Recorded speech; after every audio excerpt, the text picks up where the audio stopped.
Bonjour et bienvenue à cette capsule kilowattheure qu'on va dire express parce qu'on n'a pas eu le véhicule très longtemps. Donc, il s'agit du Chevrolet Equinox EV, donc un VUS compact, totalement électrique, développé sur la plateforme Ultium du constructeur GM. Et cette plateforme-là sert à tous les véhicules du constructeur, ainsi que sur certains véhicules comme chez Acura ou Honda, parce qu'il y a un partenariat entre les deux constructeurs. Donc, l'Equinox qu'on a ici, c'est un 2 RS à traction. Et selon GM, on a une autonomie de 513 km avec une seule charge complète, ce qui est pas mal proche peut-être de la réalité parce qu'on a eu le véhicule à 61 % de charge avec 320 km environ sur le compteur.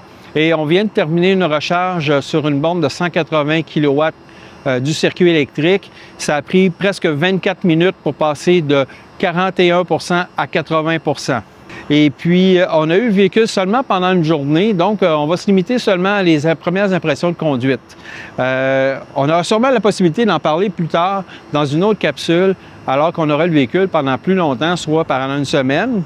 Et maintenant, étant donné qu'il s'agit d'un véhicule qui se situe entre deux, donc entre la Bolt EV ou le Bolt EV, deux modèles qui sont maintenant retirés du marché, mais qui vont revenir incessamment, et le Blazer EV de GM, de Chevrolet, encore une fois, bien, celui-ci, on a vraiment moins l'impression de conduire un VUS comme on l'avait dans le Blazer.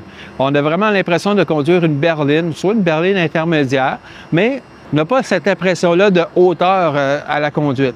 Et aussi, en dedans, donc l'ensemble se veut très spacieux. Donc, de l'espace pour 5 personnes, 5 adultes, et aussi quand même assez d'espace cargo à l'arrière pour les bagages. Et puis, maintenant, si on parle de prix, bien que le prix de base soit affiché à 48 199 $ pour une version 2 LT avec l'attraction, bien, il peut monter jusqu'à 55 899 $ pour une 3 RS avec l'attraction intégrale. Donc, il faut ajouter à ça les frais de transport et de concessionnaire qui peuvent s'élever jusqu'à 3 199 $ et aussi les taxes.